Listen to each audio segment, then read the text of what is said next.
உண்மை என்னன்னா, இது ஆழமான ஒரு சத்தியம். நமக்குள்ள 3 சக்தி இருக்கு. இச்சா சக்தி, கிரியா சக்தி, ஞான சக்தி.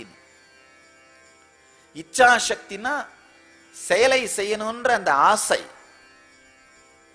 கிரியா சக்தினா செய்கின்ற வேகம், செய்கின்ற தன்மை. இந்த செயலை செய்யணுங்கிற அந்த இச்சா சக்தி தெளிவா இருக்குமானா, எவ்வளோ கிரியா சக்தியா அது வெளிப்பட்டாலும் டயர்ட்னஸ் வராது. நம்முடைய குறிக்கோளும் செய்ய வேண்டிய நோக்கமும் தெளிவா மாறிடுச்சுன்னா டயர்ட்னஸ் வரவே முடியாது. உங்களுக்கெல்லாம் நல்ல ஒரு ஆழமான இந்த சத்தியம், உள்வாங்கிக் கொள்ள வேண்டிய சத்தியம் நல்லா புரிஞ்சுக்கோங்க. உங்க வாழ்க்கையில டயர்ட்னஸ் இருக்குனாலே எங்கேயோ ஒரு பெரிய பிரச்சனையை நீங்க ஒளிச்சு வச்சுட்டு இருக்கீங்க. ஒரு பெரிய பிரச்சனையை ஒளிச்சு வச்சுட்டு இருக்கீங்க. எந்த விதமான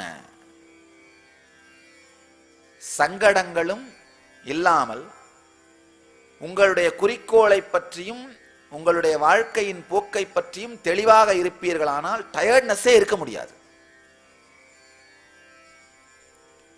கிருஷ்ணன் அதை தான் சொல்றாரு. மூலகங்களிலும் எனக்கு செய்ய வேண்டியது ஒன்றுமில்லை, அடையப்பட வேண்டியது ஒன்றுமில்லை, ஆயினும் கூட நான் செய்து கொண்டே இருக்கின்றேன்.